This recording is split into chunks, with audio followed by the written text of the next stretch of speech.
That's the moral of the story, babe.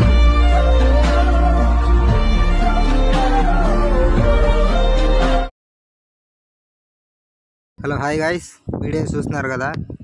ఈరోజు అలా చేయబోతున్నాం. ఇన్స్టాగ్రామ్లో ట్రెండింగ్ ఉంది అది. మనం అలా చేయబోతున్నాం. వీడియో డిస్క్రిప్షన్లో బాయ్ది గర్ల్ది, గర్ల్ నేమ్తో ఉండే ప్రాజెక్టు, బాయ్ నేమ్తో ఉండే ప్రాజెక్ట్ రెండు ఇస్తాను. రెండు ఇంపోర్ట్ చేసుకోండి. అలాగే కింద ఫొటోస్ కూడా ఇస్తాను. ఫొటోస్ కూడా డౌన్లోడ్ చేసుకోండి. First of all elect motion open చేయండి. ఓపెన్ చేసుకోవాలి. చూసారు, బాయ్ ఉంటుంది, గర్ల్ది ఉంటుంది, రెండు ఉంటుంది. ఫస్ట్ మీరు బాయ్ది ఓపెన్ చేసుకోండి. రానా చూసారా, దాన్ని ఓపెన్ చేసుకోండి. హూయిస్ రానా ఉంటుంది. అక్కడ మీ నేమ్తో చేసుకోవాలంటే ఫస్ట్ ఆఫ్ ఆల్ టెక్స్ట్ మీద క్లిక్ చేసి, ఎడిట్ టెక్స్ట్ మీద క్లిక్ చేసి మీ పేరు మీద క్లిక్ చేసుకోండి. నేను పవన్ అని పెడతాను. ఇక్కడ పైన చిన్న షేప్స్ ఉన్నాయి చూసారా, 5 ఉంటాయి, 4 ఉన్నాయి. మీ నేమ్ ఎన్ని అక్షరాలు ఉంటే అన్ని షేప్స్ ఉంచుకోండి. ఫస్ట్ లాస్ట్ షేప్ క్లిక్ చేసుకొని ఇలా ఎన్ మీద పెట్టుకోండి. దాని తర్వాత ఇంకోటి క్లిక్ చేసుకొని ఏ మీద పెట్టుకోండి. దాని తర్వాత క్లిక్ చేసుకొని డబ్ల్యూ మీద పెట్టుకోండి.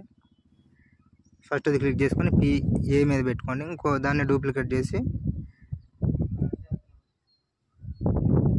ఇలా పి మీద పెట్టుకోండి. ఇది ఇంట్రెస్ట్ ఉంటేనే పెట్టుకోండి, లేకపోతే మీ ఇష్టం. పెట్టుకుంటే పెట్టుకోండి, లేకపోతే లేదు. పెద్ద ఇంపార్టెంట్ అయితే కాదు. ఇక్కడ నుంచి మామూలుగా పిక్స్ ఉంటాయి. పిక్స్ వీటిలో ఏమన్నా మీకు నచ్చకపోతే కింద నేను కొన్ని ఫొటోస్ ఇస్తాను. వాటి మీద క్లిక్ చేసుకొని కలర్ అండ్ ఫీల్ స్టార్ట్స్ మీద క్లిక్ చేసి ఆ ఫొటోస్ని రీప్లేస్మెంట్ చేసుకోండి. దట్స్ మై గర్ల్ అన్న, యువర్ మై ఫ్యామిలీ, ఇట్స్ అలా ఎనీథింగ్ అలాంటివి పెట్టుకోండి. ఇది బాయ్ది, బ్యాక్ తీసుకోండి. గర్ల్ది కూడా ఉంటుంది. ఎలా ఉంది చూసారా,